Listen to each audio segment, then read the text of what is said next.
Assalamualaikum warahmatullahi taala wabarakatuh.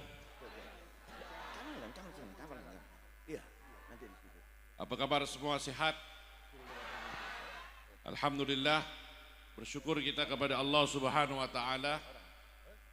Pada malam ini kita dikumpulkan sama-sama dalam majelis Maulud Nabi.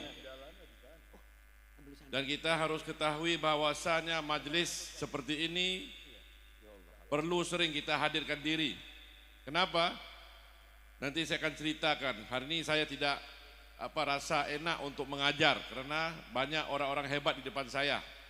Ada kiai, ada habaib, ada para tokoh. Cukup saya menceritakan cerita sahaja, menceritakan sebuah cerita tentang sejak kapankah Rasulullah itu mulia. Allah. Kita banyak mengetahui kisah Rasulullah itu mulia semenjak usia diangkat menjadi Rasul. Usia 40 tahun kan, yang banyak kita dengar orang ceritakan. Nah, kalau kita lihat sejak kapan Rasulullah itu mulia, kita harus kembali kepada awal zaman, yaitu zaman apa? Zaman Nabiullah Adam alaihissalam.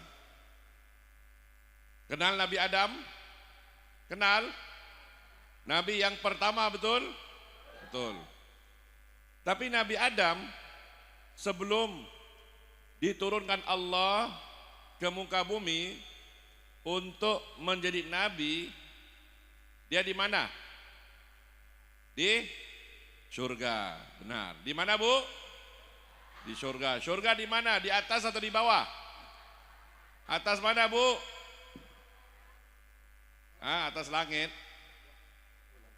Hanya Allah yang maha mengetahui, ya. Surga itu nikmatnya luar biasa, tidak ada di dunia ini. Nikmat surga di dunia enggak ada. Ketika Rasulullah naik Mi'raj melihat surga, tiada kata-kata dapat diungkapkan, terlalu indah surga. Nabi Adam sudah berada di sana. Dan Nabi Adam ketika itu belum menjadi nabi. Diciptakan Allah, kemudian ada pasangannya, siapa? Siti Hawa. Diciptakan wanita daripada tulang rusuknya laki-laki, Nabi Adam. Jadi antara Adam dan Hawa satu spesies yang sama ciptaannya daripada Allah Subhanahu wa ta'ala. Jadi ada kesilapan yang Nabi Adam lakukan ketika di surga. Apa kesilapannya? Semua sudah tahu. Apa kesilapannya? Makan buah khuldi. Benar. Kita bukan fokus pada kesilapannya. Kita fokus ketika dia minta ampun kepada Allah. Apa doa dia? Rabbana zalamna anfusana wa illam taghfir lana wa tarhamna innaka laminal muhsirin. Di doa terus. Apakah Allah mau ampunkan dia? Belum. Doa itu belum lagi manjur. Doa itu belum mau diangkat Allah. Sampailah disebut, ya Allah, ya Allah, dengan berkat nama Muhammad kau ampunkan aku. Dengan berkat nama Muhammad kau ampunkan aku, ya Allah. Kata Allah, aku angkat dosa kau Adam, kau tiada dosa lagi, tak ada kesilapan lagi. Kenapa? Sebut nama Muhammad. Allah bertanya kepada Adam, Adam, mengapa kau sebut nama itu? Sedangkan aku belum pernah beritahu siapa-siapa makhluk tentang nama Muhammad. Kenapa kau sebut nama itu? Kata Adam, ketika aku di surga, aku lihat setiap ada namamu ya Allah, ada nama Muhammad. Allahumma salli wa sallim alaihi wa ala alihi.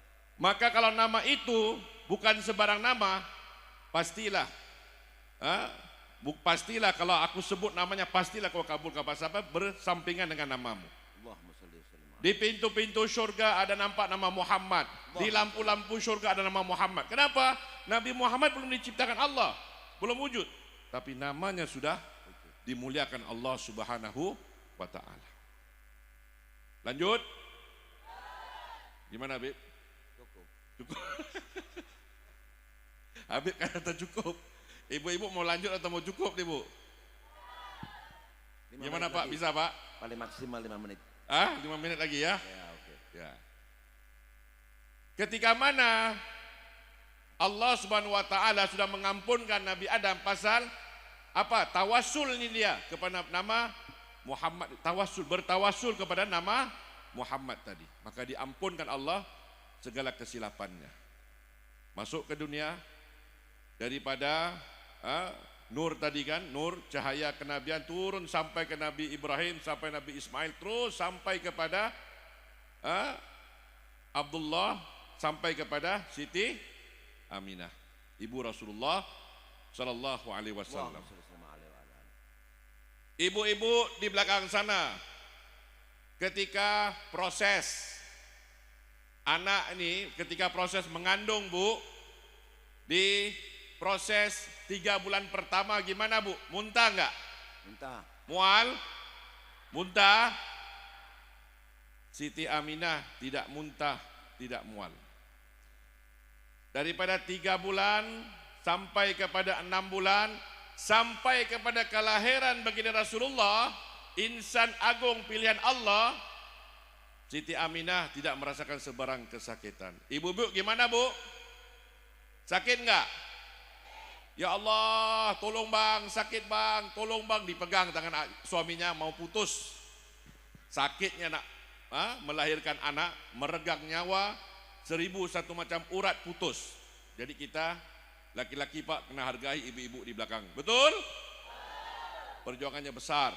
Dia melahirkan generasi yang akan merubah, generasi yang akan mengubah sebuah bangsa. Itulah ibu-ibu. Justru itu buayan seorang ibu bisa menggoncangkan dunia. Coba kata, buayan seorang ibu bisa menggegarkan dunia. Ibu itulah Nabi sebut 3 kali, ibumu, ibumu, ibumu. Nah, itu bukan ceritanya Bu. Inti ceritanya, kalau kita kata Rasulullah itu macam anak-anak kita waktu kecil, sama sekali tidak. Kenapa? Dalam rahim ibunya tiada sebarang ragam masalah atau menyebabkan ibunya sakit. Tidak sama sekali. Itu Rasulullah. Ketika dilahirkan, disambut para bidadari. Allah turunkan daripada syurga untuk menyambut Rasulullah SAW. Dan kemudian apa yang berlaku? Ini peristiwa menakjubkan. Di keliling Ka'bah, dalam Ka'bah, luar Ka'bah ada apa? Orang-orang jahiliyah ketika itu sembah apa? Sembah berhala. Ratusan berhala gugur menyembah bumi. Lahirnya insan agung di muka bumi. Di dalam Ka'bah dan sekitar Ka'bah ada ratusan berhala-berhala yang disembah oleh orang-orang Quraisy jahiliyah ketika itu. Semuanya tersujud ke muka bumi. Ada yang hampir hancur, patung-patung ataupun idola-idola itu. Cukup? Cukup. Cukup. Cukup Bu? Cukup. Cukup. Pak, cukup Pak? Lanjut. La haula wala macam mana Habib? Saya ini udah berjanji sama mereka. Gimana Habib? semua. Bapak gimana Pak? Mau lanjut nggak mau cukup Pak? Cukup. Lanjut. Udah, Ini lagi 5 sudah- menit ya. ya. 5 menit lagi, ini terakhir 5 menit. Ini kalau lanjut sampai besok pagi nggak bisa kelar kita nih. Iya. Karena kalau titik ya sebagai titik, tiada satu-satu kata-kata yang kita dapat lontarkan yang paling indah. Kalau mau gambar ke Rasulullah, tiada kata-kata yang paling lebih indah dari kata-kata itu. Dan mau ceritakan tentang Rasul itu tidak akan pernah habis. Allah. Dan kalau kita lihat ketika dia dilahirkan, cahaya keluar Bu. Cahaya menyari daripada rumah itu. Siapa kakek Nabi siapa? Abdul Muthalib. Keluar daripada kawasan Ka'bah, pergi lihat, Masya Allah, dilihat lahirnya cucu saya, seorang insan pilihan. Seorang insan pilihan. Akhirnya gembiranya, ini kita ambil tahu, gembiranya Abdul Muthalib tadi Siapa paman Nabi? Abu Lahab. Kenal Abu Lahab? Kenal?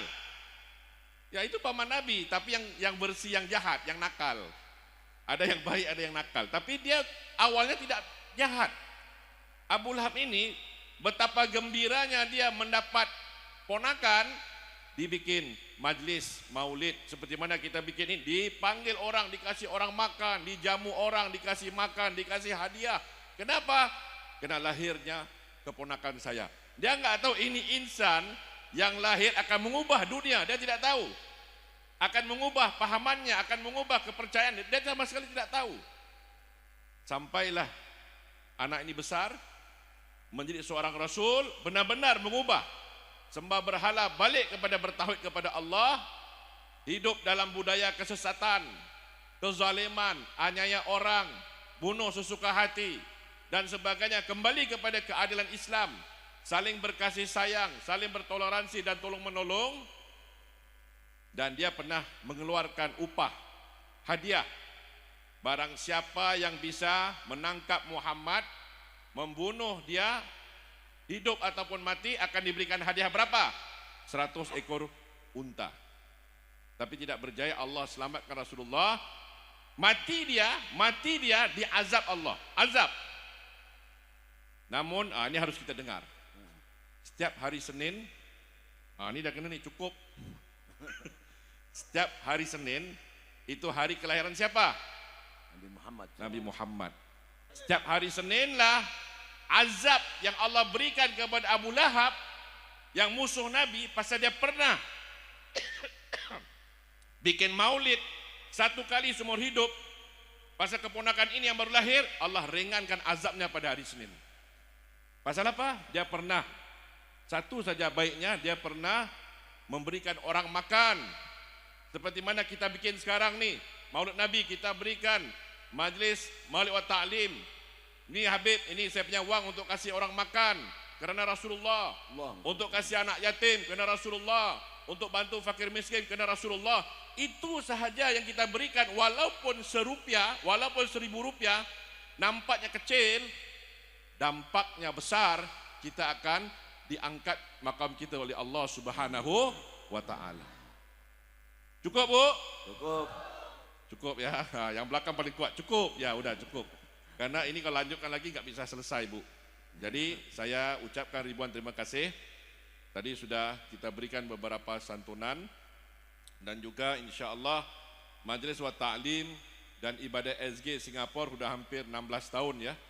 17 tahun kita punya hubungan baik, dan korban alhamdulillah tiap tahun hampir ribuan ekor, 2.000 ekor ada masuk untuk mereka. Kita minta biar hubungan ini berterusan. Amin. Karena hubungan yang baik untuk 16 tahun kadang-kadang itu ada ujian. Orang was-waskan, allazi yuwaswisu fi sudurin nas minal jin nati wan nas. Itu biasa. Tapi kita harus lihat. Kata Allah Ta'ala, wa'tasimu bihablillahi jami'an wa la tafarraqu. Jangan kita berpecah, Bapak Ibu. Kita ada satu Nabi, Allah Esa, Nabi Muhammad satu, tiada duanya. Islam agamanya satu, tidak ada duanya, jangan berpecah. Perpecahan tidak akan membawa sebarang kebaikan. Rasulullah satukan semua. Bangsa Arab yang paling susah mau disatukan, Rasulullah dapat satukan. Akhirnya bangsa Arab itu dapat menguasai 2/3 dunia. 2/4 dunia dikuasai oleh Islam. Tapi hari ini apa yang berlaku? Kalau Nabi lihat, Nabi akan sedih. Jadi bersatulah kita, jangan berpecah belah. Dan kita bangsa Indonesia harus kuat, harus maju ke depan. Dan anak-anak kita semua, jadikan mereka Rasulullah sebagai idola mereka. Bukan artis, jadikan Rasulullah sebagai idola anak-anak kita. Ceritakanlah kepada anak kita tentang nabinya. Cintalah Nabi, tidak akan rugi sampai kita berjumpa baginda Rasulullah sallallahu alaihi wasallam. Akhir kalam, terima kasih banyak, minta maaf di atas segala kekurangan dan kekhilafan, dan insyaallah jumpa lagi di masa akan datang. Sekian, wassalamualaikum warahmatullahi taala wabarakatuh. Waalaikumsalam warahmatullahi wabarakatuh.